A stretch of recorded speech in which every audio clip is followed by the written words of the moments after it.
We intend to when the idea strikes us. We intend to when the emotion is high. But now if you don't translate that into action fairly soon, now the intent starts to diminish. And a month from now it's cold. A year from now, can't be found.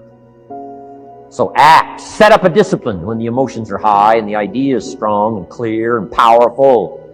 That's the time to set up the discipline. Somebody talks about good health and you're stirred. Say, right, I need to get a book on nutrition. Get the book before the idea passes and before the emotion gets cold. Go for the book. Start the library. Start the process. Fall on the floor. Do some push-ups. Action. Got to take action. Otherwise, the wisdom is wasted. Otherwise, the emotion soon passes. Unless you put it into a disciplined activity. Capture it. Disciplines is called how to capture the emotion and how to capture the wisdom and translate it into equity. Now, here's what's important about disciplines. All disciplines affect each other. In fact, here's a good philosophical phrase. Everything affects everything else. Nothing stands alone. Don't be naive in saying, well, this doesn't matter. I'm telling you, everything matters. There are some things that matter more than others, but there isn't anything that doesn't matter. We all pity the man who says, well, this is the only place I let down. Not true. Key to take home. Every letdown affects the rest of your performance.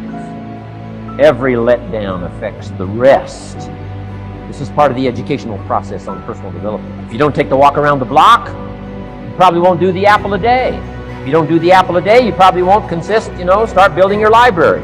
If you don't build your library, you probably won't keep a journal, and you won't take pictures, and you won't do this, you won't do wise things with your money, you won't do wise things with your time, won't do wise things with your possibilities and relationships, and the first thing you know, 6 years of that accumulated, and we say you have messed up. So the whole key to reversing that process now is to start picking up these disciplines. Now here's the positive side. Every new discipline affects the rest of your disciplines. Every new one affects the rest. That's why action is so important. The least action, the smallest action. Take it. Because when you start accomplishing and the value starts to return from that one action, it'll inspire you to do the next one and the next one and the next one. You start walking around the block, it'll inspire you to get an apple. Get an apple, it'll inspire you to get a book. Get a book, it'll inspire you to get a journal. Get a journal, it'll inspire you to grow, develop some skills. All disciplines affect each other. Every lack affects the rest. Every new affects the rest. The key is to diminish the lack and set up the new. And you started a whole new life process. Also, one more thought on discipline. Here's the greatest value of discipline. Self-worth, self-esteem. People are teaching self-esteem these days, but they don't connect it to discipline. The least lack of discipline, and it starts to erode our psyche. One of the greatest temptations is to just ease up a little bit. The slightest lack of doing your best starts to erode the psyche. Instead of doing your best, doing just a little less than your best. Sure enough.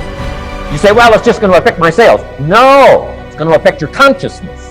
It's going to affect your philosophy. Now you've begun in the slightest way to affect your own philosophy. Here's the problem with the least neglect. Neglect starts as an infection. And if you don't take care of it, it becomes a disease. And one neglect leads to another. And the worst of all, when neglect starts, it diminishes our self-worth, our self-confidence, our self-value.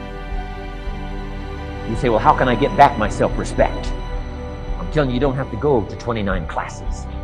All you have to do is start the smallest discipline that now corresponds to your own philosophy, like I should, and I could, and I will. No longer will I let neglect stack up on me so that I will have the sorry scenario 6 years from now, giving some excuse instead of celebrating my progress. That's the key to discipline.